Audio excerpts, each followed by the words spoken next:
the Ziggs ban, the Cassante ban. I respect the Cassante ban, considering we're just talking about Sniper and how much they prioritize this pick in early rotations too for 100 Thieves. Yeah, I'm wondering if it just means Renekton potentially first pick here coming through for Sniper. And it does open up then Ebby to go towards something like the Gnar, because he ended up going back towards the Rumble pretty consistently, which I really haven't been convinced by Rumble and Play-Ins thus far. It doesn't feel like the same kind of powerhouse that you would have seen in the past. So I think a potential even for the counter for Ebby could work pretty well. And Ashe could also be the first answer here for Marble if that's the direction you want to go. Let's see, it was the first pick before. And it makes perfect sense, right? Syndra open as well, though. Syndra's also open. Really good point, actually. Ori's also open from last game. Aurora. We got a lot because there's been target bans here, like Sniper's Jax, that have filled the space instead. Aurora is a first pick. Big thumbs up. Okay. That could be going top. We saw Kiaya on it only the other day. It can also go mid. So this is a flex right now. I feel like it's more of a mid champion though. Like, yes, I know Ebby has some crazy picks in his back pocket, like the Tryndamere and stuff, but I don't feel like it's a Ebby champion. I feel like it's more probably going towards Dasher, but Sniper hovering his... He hovers it every game. I don't know how serious he's about it. Well, he does play it, and it's also a shout out to his brother, who's a big Riven player as well. So, but gonna go towards the Yone, get Quid a decent matchup in the mid lane. But how do you try and round this out now with some sort of AP? Yeah, AP, and also maybe jungle support here. Sejuani, something we've seen paired with this quite a lot. Sets up nicely. Renekton, Rip has been great on the Jarvan too. You mentioned the Renekton before. Yeah, I really do hope we get to see his Riven in the tournament. Like, that's something I've been looking forward to. I know he hovers it every time, though, and I'm like, I know you play this. This is what makes it worse. But I'm just looking forward to the day, or maybe the game, that we get to see it out. Let's find out. I mean, we still have some Riven players coming from the LPL as well. True. Get something, you know? It's funny, because, you know, Frank eSports, who almost made it to Worlds, instead of SHG, you know, the top laner was also a Riven mate. Ijung was a Riven OTP, so... the shame, but regardless, at least we get to see some fun drafts from SHG. Now, in the meantime, we get the Poppy locked in, most likely support. We have, I'm pretty sure, only seen it support so far at Worlds. We haven't seen it towards top, towards jungle. But that's always a possibility to keep in the back of your mind. Yeah, and I think it does work because Aurora essentially has this engage tool operating for you, so it does help things out quite substantially. And when it's just going to be Poppy and Ezreal, just try and play for those sides and make it, try and play for a bit of a more passive bot lane and just take it easy on yourself.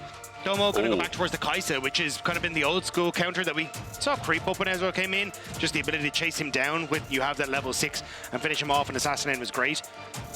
But I haven't seen a huge amount of that because so often we see these AD carries rotating into the mid lane. That shorter lane just makes it so much more difficult to try and chase down the Ezreal to finish off that kill. I just love the amount of dive comps we're getting today. Like, again, full on from 100 Thieves. You know where they're going to commit.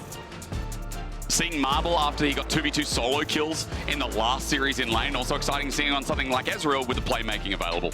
So 100 Thieves not convinced that this Aurora is going into the mid lane with the LeBlanc ban. Trying to set up at least an easier time for Quid in that mid lane. I'm curious if we end up with something like a Lilia ban here coming through for by HAWKS for 100 Thieves, because it's still something that can do well in the jungle.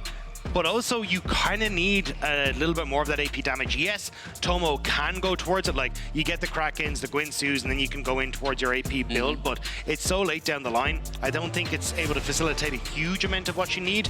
So you need something. And especially with Jax ban, a lot of these hybrids gone in the top side, I think you're less likely to have that. Oh, sorry, and the Renekton picked up as well. You're just not really having the option to facilitate that elsewhere in your draft. So questions like Brand, questions like the Zyra we talked about before, if they see it as relevant.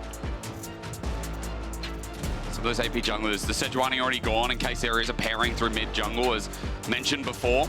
Especially, I mean, with Renekton Yone, Sejuani felt like a must go, as there are still AP jungle options available, Dagda, as per your point. But engage tool's taken off the board, with the Nautilus also away from Eyla. Actually, Maokai could work out really well. Gives you the option to try and play for that engage tool, but also just the ability to lock down a lot of these carries without needing to rely on a dash. True. Because if you're going Leona, well, actually Leona would be a great pick, honestly, for 100 Thieves, but, you know, just something that can lock down without committal dashing is going to be perfect. So it is going to be the Leona. Let me just look. No script on his hand. But yeah, I think you've got options here as 100 Thieves. And for HAWKS, do you try and take away the Maokai, preempting this? Forest playing Maokai would just be very fitting from a namesake, but we'll have to see. You're not hiding a script, are you? No. Okay, just check. I just had to check just then. I was a bit worried. We'll see. Again, you raise that Maokai. It's very fitting, but again, Not going to see it just yet. At the very least, Akali locked in for Dasher. Right? Ebby in the past has played Akali top, right? So I'm just throwing that out there. I'm just throwing it out there as a question. As far as I know, doesn't do great into Renekton. Now, I'm not going to pretend I'm a savant in the Akali Renekton matchup, but I imagine it is just going mid. But my thought would be you can still like hit with Q3 with your general Qs from Yone and the ultimate as well. So maybe it's not the best matchup, but something that Dasher feels very comfortable into. Now the question is, what does River want to take on the opposite side? Set up. Jarvan's available. But I know you want AP. I know you were saying like Maokai's there, right? Yeah, it's not massively necessary now that you don't have a mega tank on Hawk's side, but I think it would be nice to have something like the Maokai. But yeah, okay, they're just going to go for the damage. You were hiding the script. I knew it. I mean, AP jungler. There you go. You called it a couple of picks ago. So I mean, we do get the fill in, right, with the Kaisa as well. So there is sufficient damage. There's setup. There's go buttons for 100 Thieves. There's a lot of priority on these lanes. I think you'll agree, Dagda, where we kind of want to see them get off to a bit of a flying start, not let this Akali, this Aurora take over the face. It does feel like the people are counting their paces to turn around in the duel. Like whoever pulls the trigger first is probably going to win out in these, because if your Akali, your Wukong, and your Aurora all go in at the same time, they will blow up a brand, a Kaisa. They don't really have an opportunity to try and escape because of that short range. Whereas on the opposite side, if it's 100 Thieves who get off to these early leads and they're the one engaging, again, it's just like pure shotgun. It's spray, hit everyone, and just decimate them. So I think this is very much going to come down to who can control the early game, who can control those early lanes. And I think that's why for a lot of this is the fact that you see, push coming. 100 Thieves took out Cloud9, ran in their place, and now they've got to show that they are much better than the SoftBank HAWKS. Otherwise, this would be another major upset. I feel like we've already had minor upsets, right? Only last series, CBLOL beating the second VCS seed is big. Rainbow 7, of course, beating 100 Thieves, massive. But can the SoftBank HAWKS do something for the PCS region here when they too beat Frank eSports, another favorite, another firm favorite here? A lot of people thought they were going to be the representatives, but for the LJL, this is also big for the individual region. As Dasher electrocuted in the lane, Dagda, we've got Grasp here for the Yone, considering that we are kind of medium range. But it is funny how history kind of tends to repeat itself in League of Legends, right? You have River, who started off playing in challengers in Korea against Dasher. Like they were on 1 on T1, 1 on Gen G, and and now you start to see River then move on to the PCS, and now going up against the PCS second seed with the opportunity to potentially knock them out.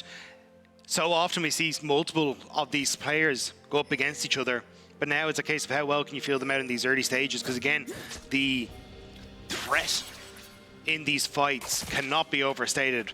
If you get an early lead, it just feels so easy to run that through. As you said, whoever pulls the trigger first. I love the little history again. T1 Gen G challenges, like, very, very big organizations now that also even in their challenger teams go on to do great things. A lot of Poby fans I know out there that'll agree and say the same thing, but for Dasher as well, a lot to be done. Now for SHG, we look at their bot side as Vsta forces out Tomo, but as Zenith Blade connects and second skin works, so Tomo just gets a nice little trade in the end, but it is the HAWKS in this bot side in this 2v2 that will have level 2 first. Yeah, just the push still as Marble was more focused on the lane, but still a nice trade onto Vsta, forced to burn an early pot. Does give you an opportunity to try and play a little bit more aggressive, especially when it comes to bush control in this matchup. Ooh. If you are able to play for the Q hit as Eyla, it makes things a little bit easier if Vista's low health, but pot burnt means that it's just going to be a bit of a wait until they can really start to fight head-to-head again. Now Quid again just going to get some trade. Ladies and gentlemen, don't forget, by the way, you can log into your Riot Games account on lolesports.com and watch Worlds live to earn exclusive Worlds emotes, icons, and capsules. Just a quick tidbit before we go into this next series and full pace, as we're expecting a lot of action, especially at the level 6 point. So go get your free business before we reach 5-6 minutes in the game. I did just get a ping. Yes. Say that I actually messed up the history. It's Quid and Forest who played in Challengers. Oh, Korea. Yeah, I'm just a big... That's okay. Dagda, look. I remember you telling me before and I was like, you know what? I have the memory of a goldfish, so I could never help you anyway. That's okay. So, Quid, Forest. Yeah. Previously, LCK Challengers. And yeah, the matchup, it's great to see again on much bigger stage, much bigger stakes as well, as the push is in here for Marble and Vsta, but they saw the scrying orb. Marble's going to get away. Second skin about to proc here, thanks to Tomo getting that killer instinct, or rather, excuse me, Void Seeker landing. So SHG just back away, knowing jungle is bot. Yeah, I don't think there's going to be too much in the way of pressure coming through from from Hawks Gaming in these early stages. Like Dasher just kind of wants time to hit that level 6 before he really becomes a major threat. Same when you look at Forest. So I think it will be more the second rotation of White Grubs where we really see Hawks trying to contest for things. But the criticism I've had of Hawks is that lack of decisiveness, where they kind of second guess themselves before they really want to go for an engage unless they are ahead and they have like a good TP ward. So I think when you're coming into this, that could be the struggle for Hawks, because again, I think the fights are really going to be where this is decided. The team fights are really going to be where this is decided. Because again, we know a lot of the engage tools, a lot of the go button tools, whether they're flanks or whether they're set up, a lot of it is either snap engage or reliable engage, right? And you know, Poppy, it's not what you call reliable engage. You need a wall. And that's always annoying.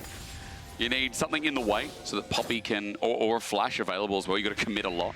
But I think that's why Aurora has started to creep up in the meta so heavily, right? That ult is such a strong engage tool, even though you think it's like, oh, well, it doesn't really lock you down, but holding you to an area, really does, especially when you're a short-range AD carry, something like Kaisa, is terrifying. And that's why River may be putting some pressure on towards the top lane toward Ebby, but I think with the couple of hits Sniper has taken there, we're looking just for the reset for the Croc on the top side. Because only Blinks can get out of it. Things like Ezreal could get out of it, but that's on your team. Or a flash, and that's not something you really want to burn. That's right, it's a big commitment. That's why the Aurora ulti, I mean, we've said zone control. We've talked about it a lot here at Worlds so far. Also does good damage. It also creates mobility and escape tool as well for the Aurora outside of a W, outside of the bunny hop. So we're getting close to that level 6. Now, Dagda, we already talked about it. Level 6, a lot of go buttons, skirmishes, what we're looking at, who goes first. Vsta's now moving towards mid, and Grubs are also spawning in 35 seconds. It does feel like for the Hawks, they're thinking about an angle about how they can start and approach this one nice and early. Yeah, I don't think we're actually going to get much in the way of rotations for things here. Okay. Yes, Eyla is covering mid with Quid, but look at on the map, Sniper has already gone back towards top side. You're also looking at Tomo moving back down to the bottom side. So 100 Thieves at the moment want to try and keep things nice and simple. Potential for Hawks to try and move around, but I don't think the AD carries will be getting involved in this one too early. No, they're sticking, they're committing, they're going towards bot side. Ayla's again still hovering over mid. Dash has just hit level 6, then played Connect. Shuriken Flip is there. Quid does find a knock up, but not full commitment yet. Now Forest, he's walked up. He's going to start the Grubs on spawn here, while Dasher takes a half HP trade, and even though he doesn't have his TP, he's got lettuce in the river. He'll pick that up and be completely fine. Bit of miscommunication looked like there. Eyla investing the Ignite. Quid not willing to follow up with the ultimate to try and kill Dasher, but still, just going to be dragging for Void Grub trade. And I think this is fine as 100 Thieves. Like, you can also just play for big fights later on when you're when you have control, but the Dragons, again, kind of help you in solidifying those team fights later. As Sniper, going to spot a Debbie, but yeah, just taking this nice and simple, not trying to run away with the game early or cause any issues. Because we know, again, it'll ramp up. That's the thing about these comps. You look at it and you're like, this game will ramp up at some point. So we chill now while it's available. We watch the trade, we wait for the next one. It's funny, again, that we bring up the global power rankings powered by AWS. 100 Thieves at number 35 now. I'm sure after the Rainbow 7 series, that definitely changed a bit. I don't know where it was before, but I know it definitely changed quite a bit. And it's cool, these objective power rankings are quite interesting to me because, you know, it just takes all the stats in. It's like a massive stats leaderboard that just goes, objectively, here's where they sit with all their qualifications throughout the year. Yeah, still a lot of context needs to be given to them. Yeah. But I still think it is very cool to just try and match these up in an MMR system. But, I don't think, the thing is, like, it's so dependent on how the different regions interact. There's so much data that has to go into it. It's kind of tough, but I think it is still very nice to have. It's the little things in life, isn't it? You know, they just add little bits. As this early game slow, and after coming from the last game as well, and there's just been so much energy from not only CBLOL fans, but, you know, from Pain Gaming through the games that they were playing and how well they were playing the early games. It's a very different pace, and that's the other thing about play-ins as well. We've had very different dynamics in our play-ins this year, I think more so than normal. Very different style of teams, where people are still trying to work out the meta. You and I were talking about this. The meta's still being defined, and play-ins is always very different to the main stage at Worlds, where other teams will come in and be like, oh my god, wait, why is Renekton perma-banned now? Yeah, well, I think it's also a case of how much you can operate on these small differences, right? Yep. Like, we started to see Brand come back in, and teams are like, no, Brand is fine, but when you are facing against a lot of the teams at the main event, it's how they can find that window that is 3 seconds to punish you on a top wave, right? Sure. And it's those little things start to mean more and more. Whereas for these teams, it's much about, I think, trying to find his comfort for yourself as well. True. And making sure you're okay. And I think for Sniper as well, he's kind of talked about how he wanted to go back towards his Renekton in the interview that Laura referenced earlier on from Sheep Esports, that he wanted something that was just his style, so he could feel more comfortable. Quid had a fantastic performance on the Yone. Good denial. Solar Flare, flash away. Sorry to interrupt, Dagda. We get a stun down, and Vsta knows he just has to go in. But at first blood over to Tomo. It's a good punish and good setup in the end from Eyla. Nicely done, having River coming down to set that one up. River has to be careful though, as there is a Wukong in River. Should be able to spot him out. In River. Looking for him. Okay, well, is he going to be caught out? No, Forest actually takes it, gets Cyclone from that as well. He's a level up now as well, and the damage onto River is going to follow through. As soon as the Cyclone just ticks away, a solo kill between junglers. Forest is better than River. No ults for River means that you just have no follow-up there, and it's a complete decimation from Forest. Nicely done, and traditionally you'd be like, oh well, Wukong gets the armor from the passive, so River should win, but just didn't have the cooldowns he needed. Now, Dagda, as we go through this series, we have a rare opportunity with River versus Forest. We have never had landscapes battle each other on a world stage before, as far as I'm concerned. Or a TikTok quiz to tell you what your favorite color is or something, or how peaceful you are, So I'll be keeping track for now. Forest is better than River, but as soon as River gets a kill back, then River will be better than Forest. Yeah, they just need like the moon to be in the right position to get a tide that comes in their favor, and then you know. So it's about that, because River's based on the moon tide, but what about the Forest? Does it grow with moon? That's done. So where's the sun? We obviously need more powers in play between the junglers, but you know, a kill for kill in the end. The Wukong gets some blood. He also gets to get Sundered Sky as one of the first items in the game, but likewise, Tomo gets the Mosquito start here with the Static Shiv, as they move on up here. Grubs are spawning yet again. The Hawks got the first 3, but with Brand, it feels like this might just be a handshake deal. Yeah, and this is kind of where I was saying that I think the trade for 100 Thieves is actually worthwhile. There's no need to try and hard contest for the first ones, just go for the second. They have good control. They've moved around the map well already, using that push from the Static Shiv on bot and making things just a little bit simpler for themselves. And now, should have Tomo able to move into this top side, pick up the wave, and continue to put that pressure down. The Hawks have opened up with Ezreal in the mid lane, which I think is okay for the moment. But the reset on Vsta has me a little bit concerned, because until Vsta gets to that top side, you can't really contest the wave, and this might give another place over to the Kaisa.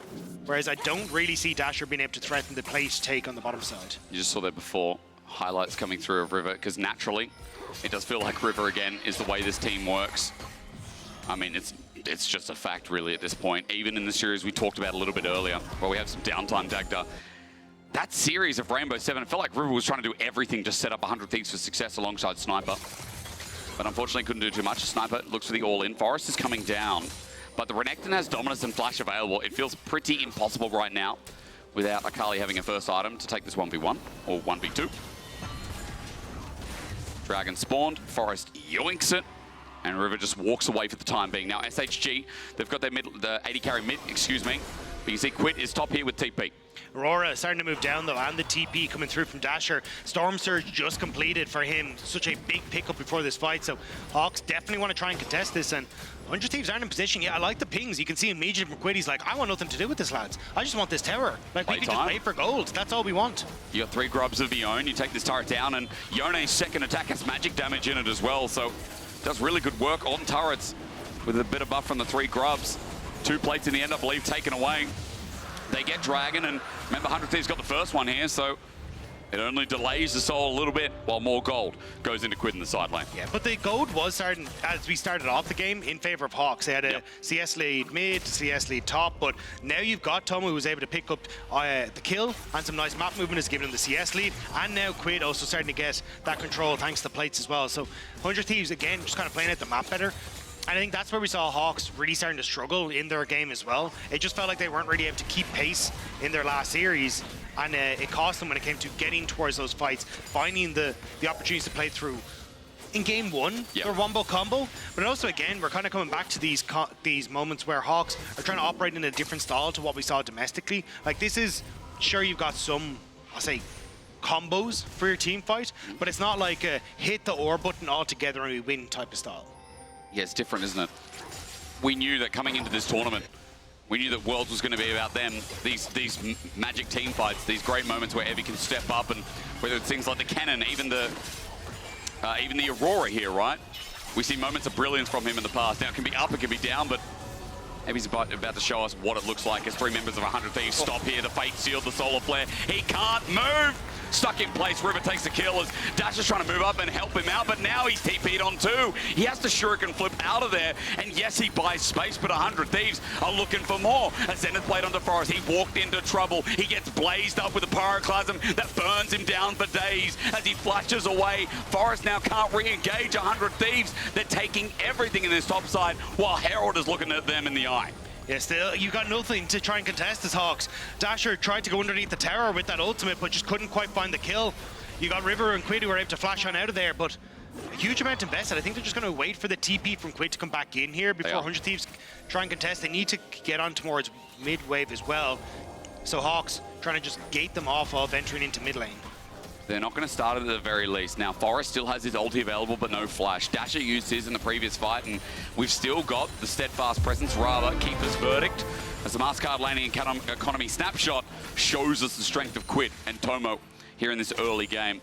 As they clear it out, Herald's still just standing there, while Forest, he's on a ward in the back, but they know he started the objective off. Yeah, again, though, look at the map.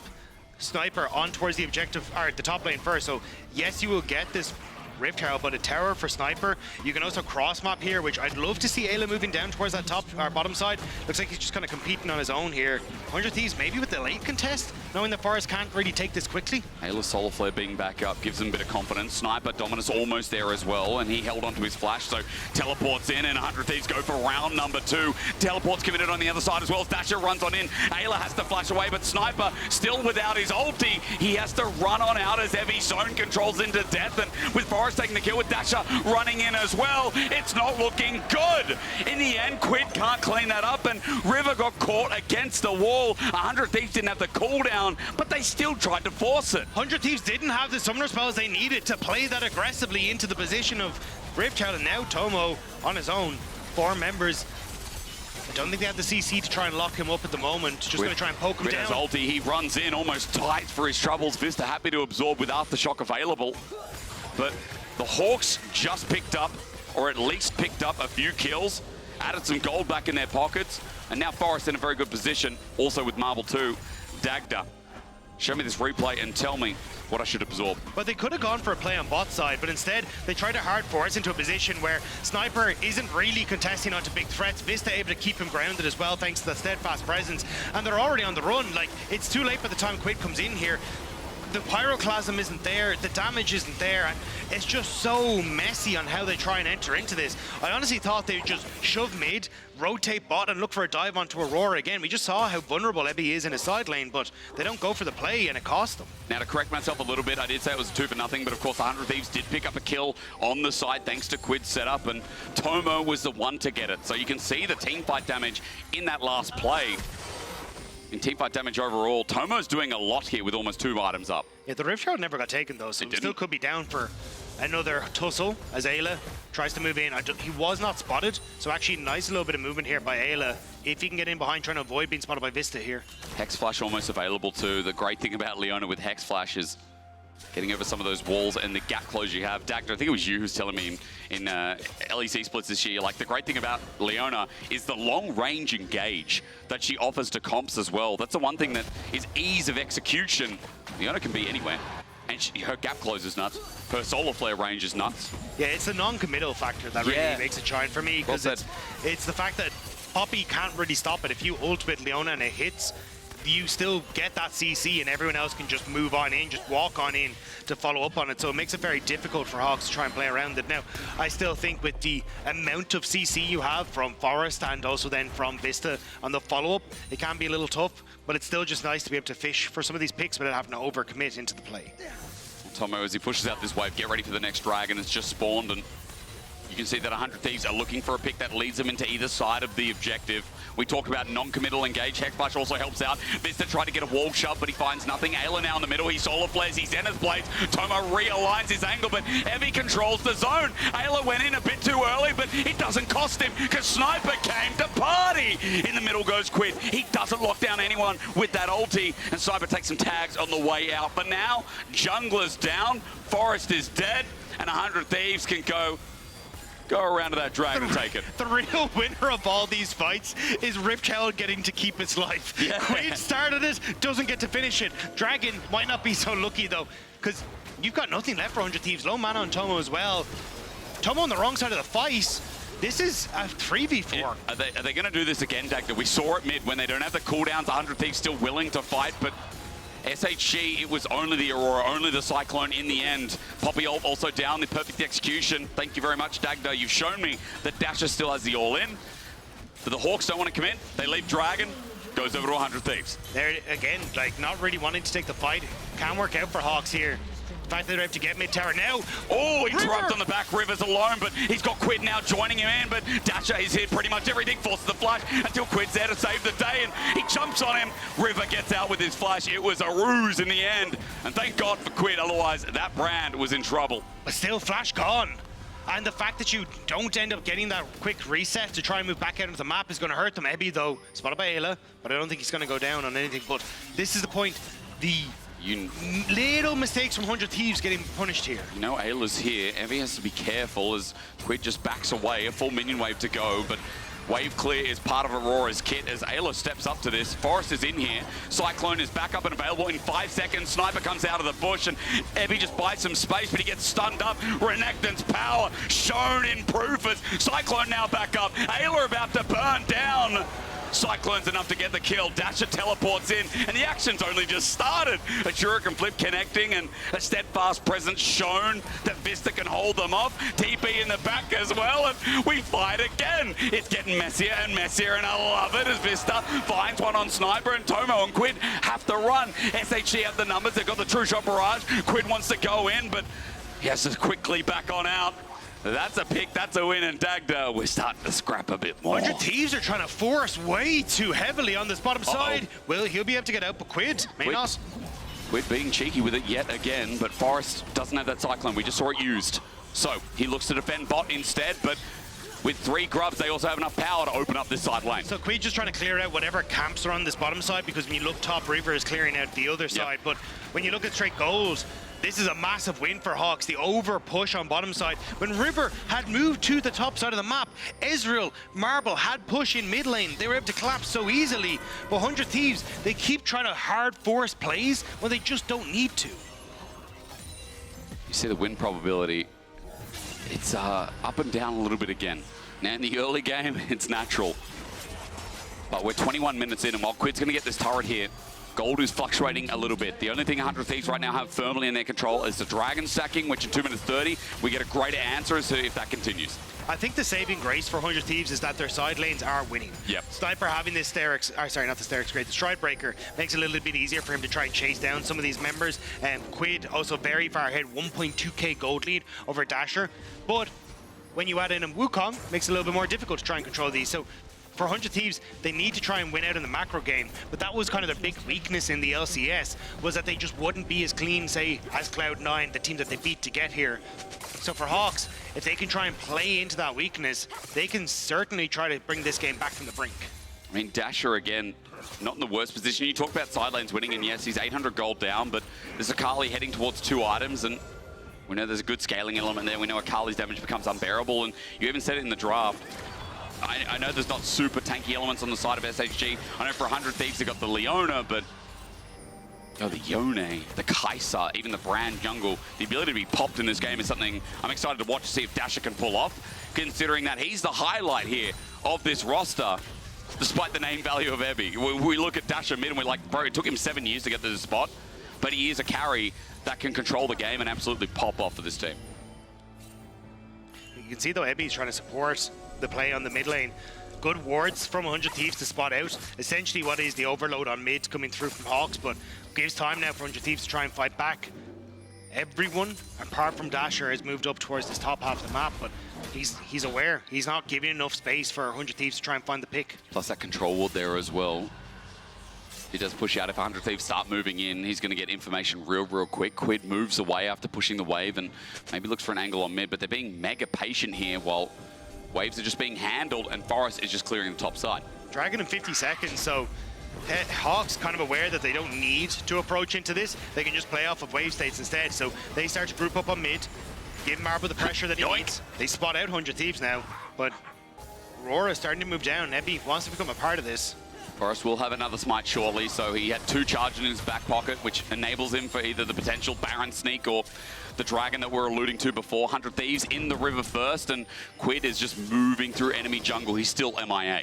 Yeah, still, look at the items across the board though as we get here. 2 items pretty much everywhere apart from on Ebby. Does have that Seeker's arm guard, but that could be clutch for him to get in position to set up with the ultimate, but he's going to be lacking quite a bit of damage just because he doesn't have the need to see large Raj component. So it looks like he's going to try and sneak into position. You can see him just at the top of your screen trying to get onto this Kaisa. Forrest got damaged a little bit there as well. I think it was brand damage from River that caught him and catches him again. Forrest's health bar. Wait, that's very impactful for the Dragon. I think 100 Thieves may have slowly just secured this. And also the push on bot side for Quid. He was able to teeter in towards this jungle area as well. So 100 Thieves, slow and steady. They bring it back. Nicely done by the NA representative. They're on Soul Point. Mountain Soul just like that, which when you're running Akali is going to give you so much more leeway as well, Dagda. Yeah, as you said, slow and steady. It's a nice touch because for 100 Thieves, they're not over-forcing, they're not over-committing. They're slowly playing this out with the side lanes that you said are still running the Rift. And I think it's a big step back from what we saw earlier, in this game where they were trying to hard force, hard commit. It's lads, we can play this, we can win this, just take it at our own pace, and they're doing exactly that. And Hawks kind of need to now be that bit more decisive to try and take down 100 Thieves here. I want to see Forrest linking up with Dasher to see if he can get a play on towards the side lane, because otherwise Quid just gets to do that. Yeah, Quid's at 2 items strong, as you mentioned before, and Stride Breaker 2 on top of this Akali. Hard to get out without committing something like the Shuriken flip. But again, this Yone, I mean, Quid is having a great performance so far. 4 out of 5 kill participation and well on his way to his 3rd item as he makes his next back as well. And he keeps stealing bottom side jungle. He's just taking the red buff by himself willy-nilly. And people are scared to walk in. I mean, how do you deal with him? A lot of people, I guess. It's always the answer, just more people. More people. You know? Send more down. 100 Thieves just dabbing on the ward that they probably know is there. Control wards are zoning off, and SHG clear that away while they try and cheek around Baron. But again, 100 Thieves aren't falling for the bait. No, they're just going to take it easy, and I think it is the right call. The level 16 about to be hit for Quid. That's their level advantage that he's pretty consistently kept over Dasher for the main part of this mid game. And Sniper is doing fine as well. I think you just try and play out for push on mid into...